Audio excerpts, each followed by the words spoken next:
Hey, this is Charles Calhoun, aka the Shade Tree Pro.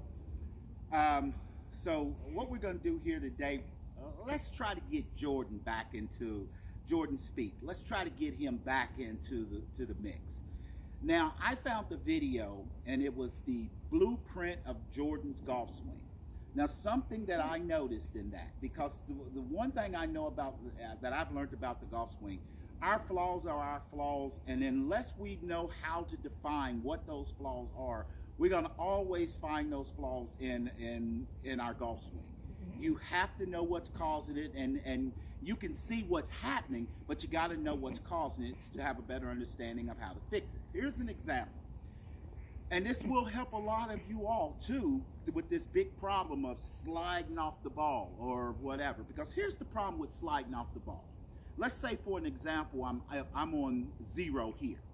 If I slide to, let's say, the number line is 4, then that means that I have to get to the proper position. I have to move over, say, to 8 now, because I'm doubling, the distance that I'm moving. Because from 0 to, say, to 4, say 4 inches to strike through the ball. If I go 4 this way, like I said, now I gotta go 8 to go all the way there, instead of being on 0 from here and then going across.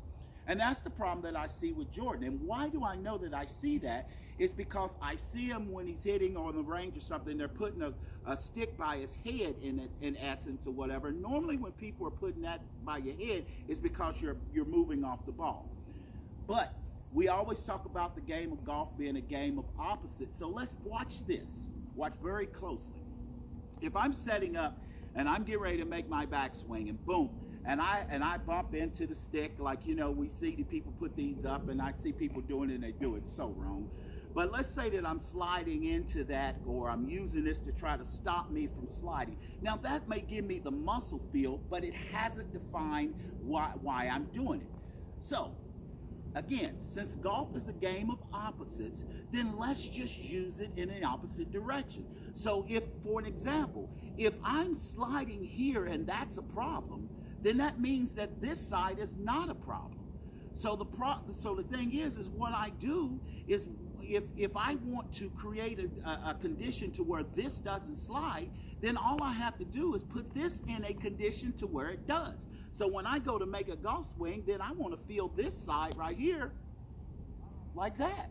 So if this side, left side, feels like it's sliding, then all of a sudden now I don't have to do all this. I'm perfect. See what I mean? If I set up to it and I feel the sensation of, okay, well, I'm going to slide that. And it won't slide. It's going to come around because the club is going to swing it around. But watch this. And I'm there every time. And look how much space I've got. I'm on that 0 mark that I talk about. I'm not moving over here. I don't have to put nothing up against my head. It's just defining what the movement is. So once again, for all of you out there with sliding, you don't even have to put this down here to see if you catch it or whatever. All you have to do is just reverse it. If it's bad on one side, it's got to be good on the other. So I'm going to put a slide on here, and there I am. I'm loaded, whatever you wanted to do, and now from this position, I can just explode on it and do what I want. And see, and let me give you an example of why, because Jordan had trouble with his driver, and I was in this position too. And why I know I'm correct, there's not a question about that, because I have been in that same position with my driver. And if anybody ever comes out to Marriott Grand Vista Golf Course, you can see me hit a driver. I can hit a driver, and I hit it pretty darn straight too. Everybody gets to see that. But the thing is, it was the same thing with me. I would always get a little bit off the ball here, and then all of a sudden when I would make my move, because I never would get back here, boom, I would always hit behind the ball. I would hit it a little fat, and I don't like it. And it wasn't good for my driver. So all I did was, out of all the time, putting everything against my hip, doing this, putting it against my head, thinking this, thinking pushing, having somebody hold me, whatever. I did all that stuff. And then finally one day I just used some common sense that if sliding this way is bad, then sliding this way has to be good. And there it was. Charles Calhoun, aka the Shade Tree Pro. I know this works, and I know it will help you. And always good golfing.